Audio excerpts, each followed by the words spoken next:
اللہم صلی علی محمد وعلی آل محمد۔ میں پولیس ٹریننگ کے لیے ساہیوال سے روات آیا ہوں، تو نماز قصر کے بارے میں بتا دیں۔ اگر تو آپ 19 دن کے اندر اندر اپنے گھر واپس چلے جاتے ہیں، ہر 19 دن کے اندر، تو پھر تو آپ قصر نماز پڑھیں گے۔ اور اگر آپ ایک مہینہ نہیں جاتے تو ظاہر ہے 19 دن سے زیادہ قیام ہے، صحیح بخاری میں آیا، تو آپ نے وہاں پہ نماز کے 4 فرض ہی پڑھنے ہوں گے۔ اور اگر امام کے پیچھے پڑھ رہے ہیں تو پھر آپ پورے ہی پڑھیں گے، چاہے آپ مسافر بھی ہوں۔ نماز قصر اور مسافر کے احکام میری تفصیلی ویڈیو آپ دیکھ لیں۔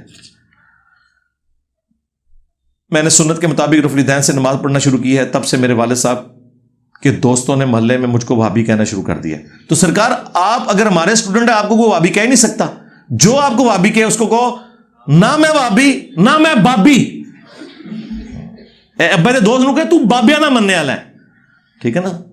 نہ میں وہابی نہ میں بابی، میں ہوں مسلم علمی کتابی۔ تو اسی لیے تو آپ کو دیکھ لیں آپ کا استاد کتنا سمجھدار ہے۔ جہاں بنو امیہ کی چالیں ختم ہوتی ہیں وہاں سے ہماری ایک سٹارٹ ہوتی ہے۔ مجھے 2014 میں پتا تھا کہ ہماری دعوت کو بدنام کرنے کا ایک ہی راستہ ہے کہ یہ وہابی کہہ دیں گے رفع الیدین کی وجہ سے۔ میں ادو ہی نہ کنڈا کھینچ دیتا ہے، ایسا کنڈا کھینچا اور وہابیاں نو میں گوڑیاں تھلے دیتا کہ سب سے زیادہ میرے خلاف کلپ آئی وہابیوں کے ہیں۔ آپ کسی بریلوی کو وہم بھی نہیں ہو سکتا کہ یہ وہابیوں کا پلیٹ فارم ہے۔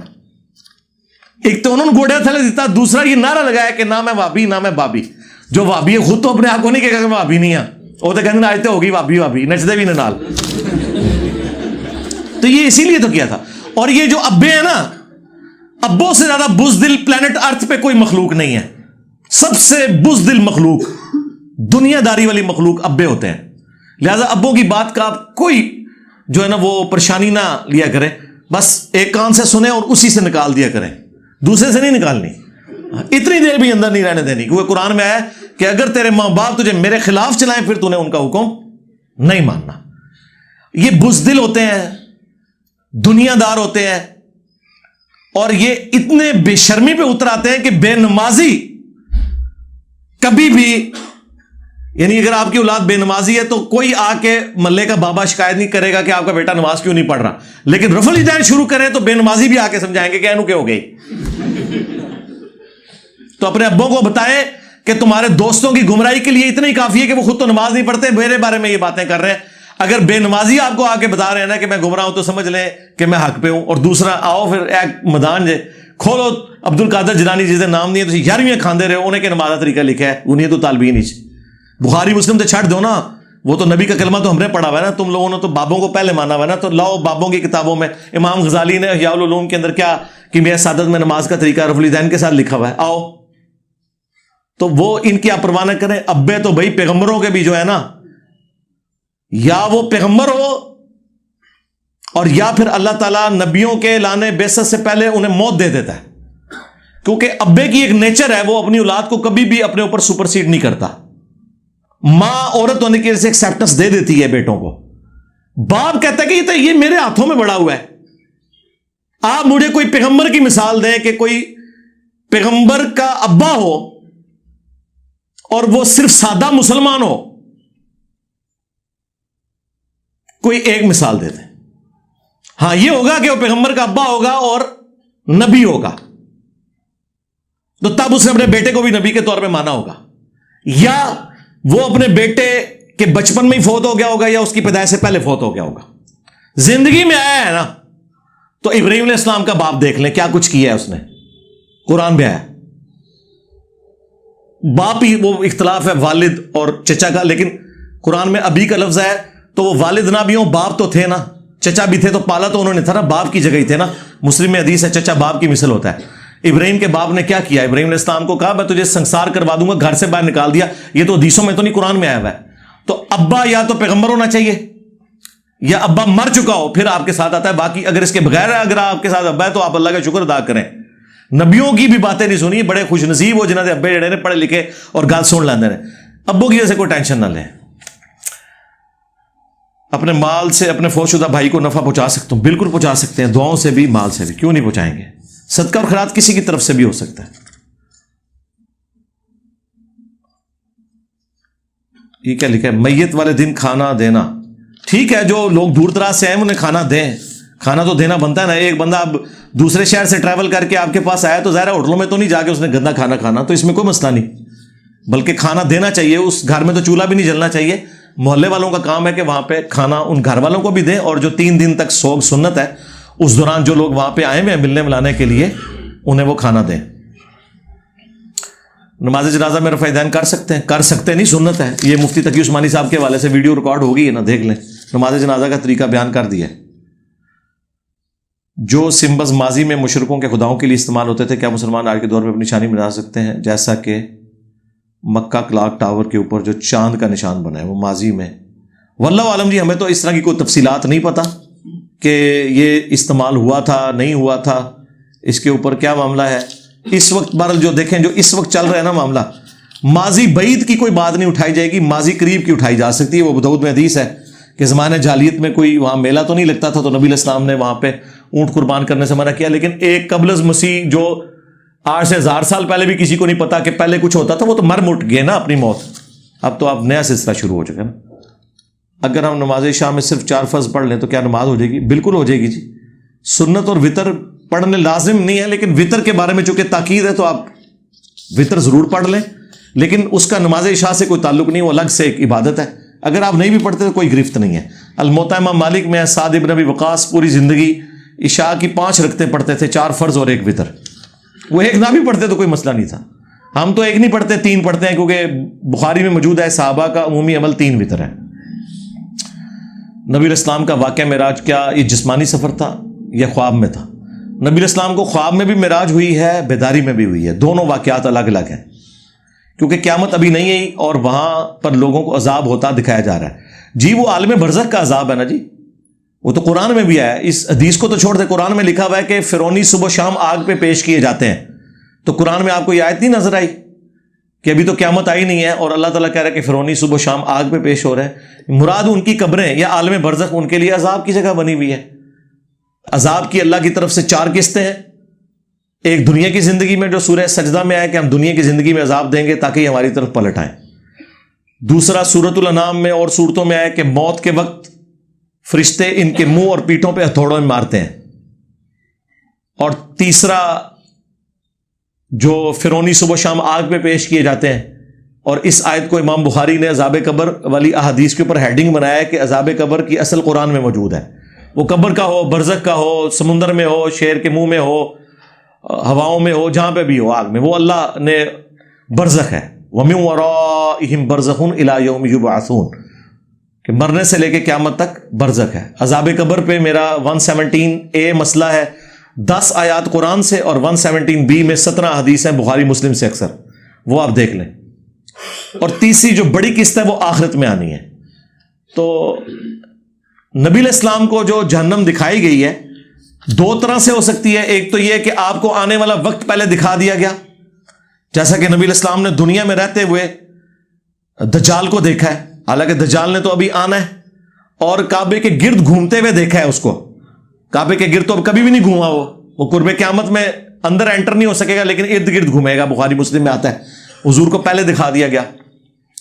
آپ نے کہا میں نے عیسیٰ ابن مریم کو طواف کعبہ کرتے ہوئے دیکھا ہے, حالانکہ عیسیٰ ابن مریم تو ابھی دنیا میں آئے نہیں ہیں, لیکن حضور کو پہلے ہی وہ وقت دکھا دیا گیا. تو یہ تو معجزے سے تعلق رکھتا ہے نا. نبی علیہ السلام کو آنے والا وقت پہلے دکھایا جا سکتا ہے. وہ بھی ہو سکتا ہے, اور یہ بھی ہو سکتا ہے کہ جو اس وقت عذاب جاری ہے مرنے کے بعد کافروں کے اوپر, فاسقین کے اوپر, وہ حضور کو دکھایا گیا. تو یہ پاسبل ہے, اس میں کون سا ایسا مسئلہ ہے؟ نکاح کی صورت میں کیا مولوی کا لڑکی کے پاس خود جا کر قبول ہے کہلوانا ضروری ہے؟ کیا والد کی رضامندی نکاح کے لیے کافی نہیں ہے؟ جی کافی ہے, لیکن ریٹن ریکارڈ رکھنا ضروری ہے. جی اس دور کے اندر جتنا ضروری نکاح پڑھانا ہے اتنا ہی ریٹن ریکارڈ ہے, کیونکہ ریٹن ریکارڈ کے بغیر آپ جوڈیشری میں کلیم نہیں کر سکتے. جب جوڈیشری میں کلیم نہیں کر سکتے تو خاوند کے مرنے کے اوپر وراثت کا مسئلہ بنے گا اور ایشوز بن جائیں گے. اس لیے جو چھپ چھپا کے مولویوں کے ذریعے نکاح پڑھائی جاتے ہیں نا, یہ بالکل حرام ہے. اور اس میں یہ کہنا کہ جی اس زمانے میں تو رجسٹر نہیں ہوتا تھا, بھائی اس زمانے میں رجسٹر نہیں ہوتا تھا تو اس زمانے میں زبان ہوتی تھی لوگوں کی, لوگ گواہی کے لیے گردن بھی کٹ جاتی تھی, گواہی نہیں چھپاتے تھے. آج آپ زبانی کلامی کریں, کل کو کوئی کیس بن گیا, کوئی بندہ بھی آپ کے ساتھ کھڑا نہیں ہوگا, لیکن رجسٹر کرایا ہوگا تو آپ جا کے جوڈیشری میں ثبوت دے سکتے ہیں. ٹھیک ہے, تو اس لیے اس کے لیے پھر وہ اس کو انشور کرنے کے لیے مولوی جاتا ہے وہاں پہ کہ یہ نہ ہو کہ زبردستی یہ سارا کچھ کروایا جا رہا ہو. البتہ ضروری کوئی نہیں ہے وہاں جانا, اس کے بغیر ہی رجسٹر بھجوایا جائے اور اس کے سائن کروا لیے جائے. لیکن جہاں پہ خطرہ لاحق ہو کہ یہ زبردستی کی کوئی شادی ہے تو اسے یعنی اوائڈ کرنے کے لیے یہ چیز ضروری ہو جاتی ہے. اس لیے میں سمجھتا ہوں کہ ایسا کرنا چاہیے تاکہ پتہ چل جائے. اور یہ لڑکیاں جو بعد میں کارنامے ڈالتی ہیں نا کہ جی ہماری پسند کی شادی نہیں ہوئی, تو وہ موقع ہے جب یہ سائن کے لیے آپ کا رجسٹر آیا, آپ انکار کر دیں, کوئی مسئلہ نہیں ہے. اور ونس اگر آپ نے سائن کر دیے, چاہے دب کے کیے, عزت رکھنے کے لیے کیے, تو اب آپ مجرم ہیں, مظلوم نہ بنے. بعد میں پھر یہ عورتیں بھاگتی پھرتی ہیں اور کہتی ہیں ہمارے ماں باپ نے زبردستی شادی کی. وہ گن پوائنٹ پہ تو نہیں شادی کروائی ہوتی, آپ انکار کر دیں, کیا ماں باپ گولی مار دیں گے آپ کو؟ تو یہ غلط بات ہے. ہمارے گاؤں میں مولوی صاحب نے والد کی رضامندی پر نکاح مکمل کر دیا لڑکی سے بغیر پوچھے. تو اگر لڑکی کی رضامندی نہیں تھی تو نکاح تو نہیں ہوا, اگر ہے تھی تو نکاح ہو گیا. اور باقی لڑکی سے پوچھا ہوگا, رجسٹر پہ تو سائن ہوئے ہوں گے نا, آپ کے نزدیک نہیں نہ پوچھا, سائن تو ہوئے ہوں گے. شیعہ حضرات حضرت علی کا نماز میں زکوٰۃ دینے کے بارے میں کلیم کرتے ہیں, انہوں نے رکوع میں زکوٰۃ دی تھی. یہ روایتیں اہل سنت کے یہاں بھی پائی جاتی ہیں, اور جس طرح قرآن میں اسے فٹ کرنے کی کوشش کرتے ہیں نا, وہ سورہ المائدہ کی آیات میں وہ نہیں فٹ ان بیٹھتی. اسی کی تفسیر میں چاند ایک اہل سنت کے یہاں بھی روایتیں آئی ہیں کہ وہ حضرت علی نے رکوع کی حالت میں اشارہ کیا تھا فقیر کی طرف, اور وہ کہتے ہیں اس سے نبی علیہ السلام کے بعد ان کا ولی ہونا ثابت ہے. تو ولی تو ہیں وہ, من کنت مولا فہذا علی مولا. ترمذی میں بھی موجود ہے یہ حدیث, اور ترمذی میں وہ حدیث بھی ہے کہ میرے بعد تمام مومنین کے ولی ہیں مولا علی علیہ السلام. وہ تو ہم مانتے ہیں. نبی علیہ السلام پر جادو کا اثر ہوا, آپ کی ویڈیوز میں کلیئر سمجھ نہیں آئی. کون سی ویڈیو جس میں کلیئر سمجھ نہیں ہے؟ ہم نے تو کچھ چھوڑا ہی نہیں, حدیثیں بتا دیں, پوری ڈاکٹرن کلیئر کی رہی. کیا سمجھنا ہے اس میں سے؟ کون سی ایسی بات ہے جو سمجھ نہیں آئی؟ اگر کسی کو یہ اعتراض ہے کہ نبی پہ جادو کیسے ہو گیا, تو وہ امت کی تعلیم کی خاطر ایسے معاملات ہوتے ہیں. قرآن میں آیا کہ جب رسیاں سانپ نظر آئیں لوگوں کو اور موسیٰ علیہ السلام کو بھی جادوگروں کی, تو موسیٰ علیہ السلام بھی دل میں خوف کھا گئے. تو یہ تو قرآن میں موجود ہے. حضرت موسیٰ علیہ السلام کے اوپر بھی جادو ہوا تھا. جادو اس طرح کا نہیں کہ آپ کے اوپر کوئی اثرات ہوں اس اعتبار سے کہ آپ گھبرات ہو گے کہ انہوں نے بھی وہی کام کر دکھایا. لیکن قرآن کہہ رہا ہے کہ وہ رسیاں سانپ نظر آئیں, وہ ہے نہیں تھیں, لیکن حضرت موسیٰ کو تو نظر آ رہی تھی. ٹھیک ہے, اور پھر وہ جب عصا پھینکا اور وہ ساری رسیوں کو نگل گیا, تو اب یہ فزیکلی نگلنا تھا, یہ نظر کا دھوکہ نہیں تھا. اسی لیے جادوگر ایمان لے آئے, انہیں پتا چلا کہ یہ ہم نہیں کر سکتے کہ ایک رسی باقی رسیوں کو کھا جائے الوژن کے طور پہ.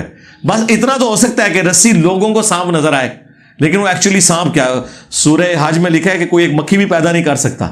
آپ کیسے مان سکتے ہیں کہ جادوگر کوئی لیونگ تھنگ بنا دے گا نان لیونگ تھنگ سے؟ یہ تو فزیکل فینامنا آف نیچر کو توڑنے والی بات ہے. یہ یا اللہ کر سکتا ہے یا اللہ کے اذن سے پیغمبر کوئی کر سکتا ہے. جس طرح حضرت عیسیٰ علیہ السلام کے بارے میں ہے کہ مٹی کی مورت بناتے تھے, اس میں پھونک مارتے تھے, وہ پرندہ بن جاتی تھی.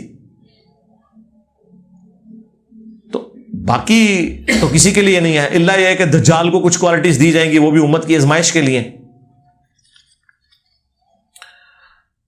ہماری مسجد میں قبر ہے اور ہمارا گاؤں بریلوی ہے, تو کیا ہم اس کو زبردستی ہٹا سکتے ہیں؟ کوئی ضرورت نہیں ہے جی. یا ان سے چھپ کے ہٹائیں, بالکل یہ غلط بات ہے. کیوں چھپ کے ہٹائیں گے؟ یہ کام کرنا ہوتا تو اللہ کے نبی علیہ السلام پوری زندگی جس کعبے کی طرف منہ کر کے نماز پڑھتے رہے, اس میں تو 360 بت رکھے ہوئے تھے. 22 سال جو آپ کی دعوت ہے فتح مکہ کے موقع پر, یعنی 13 سال مکے کے اور 8 سال مدینہ شریف کے, یہ میں بعثت کے بعد کی بات کر رہا ہوں. 22 سال تو حضور نے اس کعبے کی طرف منہ کر کے نماز پڑھی جس کے اندر بت رکھے ہوئے تھے, لیکن وہ کعبے کی دیوار اور بت ستھرا ہو جاتے تھے. حالانکہ نبی علیہ السلام کے لیے کوئی مشکل نہیں تھا, آپ 2-4 بندوں کو بھیجتے اور جا کے وہ بت توڑوا دیتے. کون سے CCTV کیمرہ یا کوئی الارمنگ سسٹم لگا ہوا تھا؟ کچھ بھی نہیں تھا. لیکن اس سے پھر بگاڑ آنا تھا, تو نبی علیہ السلام نے اپنی جد و جہد جاری رکھی. یہاں پہ بھی اگر کسی مسجد کے اندر قبر ہے, اس کو توڑنے کی ضرورت نہیں. قبر کے دائیں بائیں دیواریں بھی بنی ہوئی ہوں گی, وہ ستھرا ہو جاتی ہیں, نماز ہو جائے گی آپ کی. قبر کے سامنے بھی نماز ہو جائے گی. یہ نہیں کہ بس سامنے رکھ کے پڑھنا ہے, یعنی مراد یہ کہ قبر ہے اور اس کے آگے انہوں نے دیوار کھڑی کی ہوئی ہے یا اس کے گرد مقبرہ بنایا ہوا ہے, تو قبر اور اس کے درمیان اگر ستھرا موجود ہے دیوار کا, تو آپ کی نماز بالکل درست ہو جائے.